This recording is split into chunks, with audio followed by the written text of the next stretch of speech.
Ujambo mpenzi mtazamaji na karibu katika channel yetu tuzidi kuhabarishana.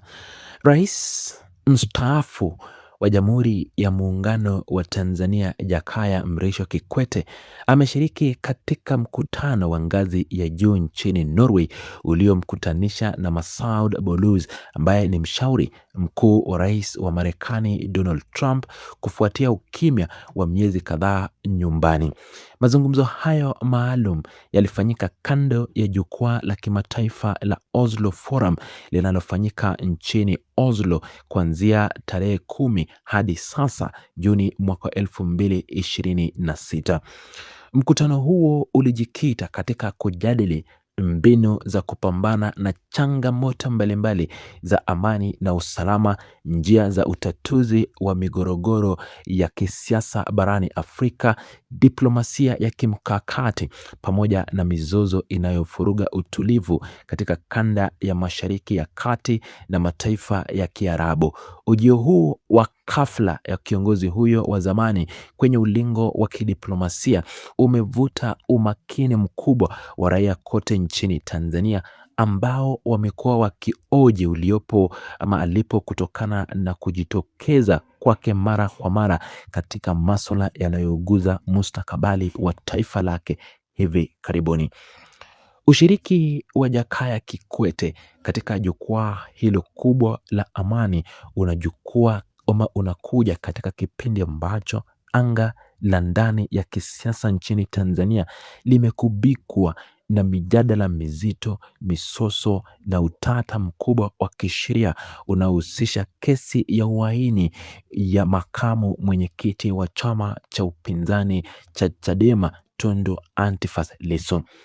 Kesi hiyo inayomkabili mwanasiasa huyo mkuu wa upinzani umekuwa ukiahirishwa mara kwa mara katika mahakama zilizopo jijini Dar es Salaam, jambo linaloibua mvutano mkubwa wa kimaslahi na kikauli ndani ya Chama cha Demokrasia na Maendeleo na hata ndani ya chama tawala cha Chama cha Mapinduzi.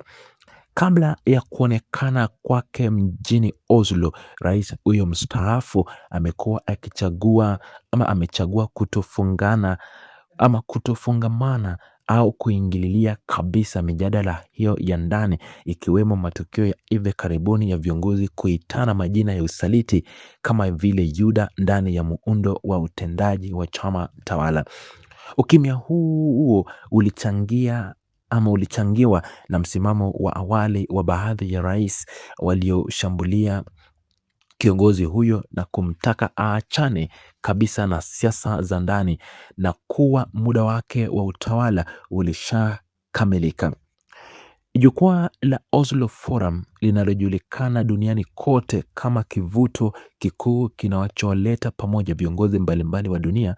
wanadiplomasia na waandamizi, wapatanishaji wakuu wa amani pamoja na wataaluma waliobeba katika masuala ya sera ama waliobobea katika masuala ya sera za kitaifa na kimataifa ili kubadilisha uzoefu wa kivitendo. Washiriki wa mkutano huo huwa wanajumuisha wakuu wa nchi waliopo madarakani sasa, marais wastaafu kutoka mataifa mbalimbali na maafisa wakuu wa serikali kutoka kote ulimwengu wanaokutana kujadili mikakati ya kuzuia ghasia na ujenzi wa usalama wa kimataifa. Uwepo wa Masud Boulous kwenye meza ya majadiliano na Kikwete unaongeza uzito wa mkutano huo kwa kuwa mshauri huyo anahusika moja kwa moja na uundaji wa sera za kigeni za utawala wa Rais Donald Trump kuelekea maeneo muhimu ya kimkakati barani Afrika. Maangalizi mengi ya kisiasa za kimataifa wanaamini kuwa mazungumzo haya ya muda mrefu yanaonyesha wazi jinsi umuhimu wa bara la Afrika unavyozidi kukua katika diplomasia ya dunia, huku ikionyesha pia kutambulika kwa ushawishi mkubwa wa Kikwete nje ya nchi baada ya kustaafu uongozini. Hii si mara ya kwanza kwa rais huyo wa nne wa Jamhuri ya Muungano wa Tanzania kujitokeza na kuongoza juhudi za kikanda na kimataifa za kutafuta suluhu ya migogoro, kwani amekuwa na amealikwa mara kwa mara katika mikutano inayolenga kuimarisha utawala bora, demokrasia na maridhiano ya kisiasa barani Afrika.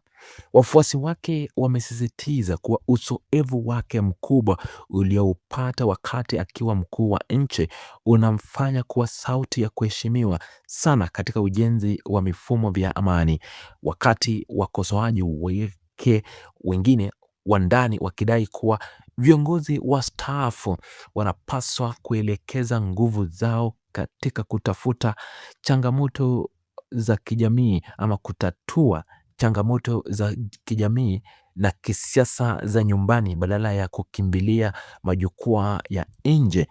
Hata hivyo, Kikwete ameendelea kupuuza shutuma na ukashifu huo wa ndani na kuendelea na majukumu yake ya kidiplomasia, ingawa baadhi ya raia wanaoji kama ushiriki wake katika majadiliano ya amani duniani unaleta tija au kuathiri kwa namna yoyote mazungumzo ya umoja na maridhiano ya kisiasa yanayohitajika nchini Tanzania. Taarifa zilizotolewa na waandaji wa jukwaa hilo zimebainisha kuwa hakuna dalili za kuashiria chochote kinachoonyesha kuwa mkutano huo kati ya rais mstaafu wa Tanzania na mshauri huyo wa Marekani ulijikita katika masuala mahususi yanayohusu hali ya kisiasa ndani ya Tanzania. Ajenda kuu ya jukwaa hilo la Oslo imebaki katika misingi yake ya kutafuta suluhu za mizozo ya kidunia kwa ujumla kupitia mijadala ya siri na athara inayohusisha changamoto za kiusalama zinazokabili kanda mbalimbali, wala sio taifa moja pekee.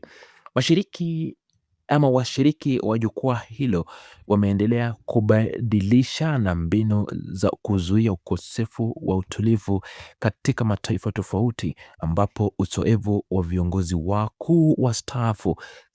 kama Jakaya Kikwete unatajwa kuwa nguzo muhimu katika kufanikisha malengo hayo ya kidiplomasia. Mwelekeo huo wa kimataifa unaweka kiongozi huyo mbali na malumbano ya vyama vya siasa vya nyumbani ambavyo vimekuwa vikitafuta kauli yake kuhusu hatua mbalimbali za kiutawala na kesi za kisheria zinazoendelea kotini. Mazingira ya sasa ya siasa ya Tanzania yanalazimisha umma kufuatilia kwa ukaribu hatua yoyote inayochukuliwa na viongozi wakuu wa zamani wenye ushawishi katika jamii ili kuona kama kuna mabadiliko yoyote yanaweza kujitokeza kwenye diplomasia ya nchi. Vyama vya upinzani hususan Chadema vimekuwa vikipasa sauti kuhusu haja ya kuwepo kwa uhuru wa kisiasa na haki za kidemokrasia, wakati vyombo vya mahakama vikiendelea na taratibu zake za kisheria katika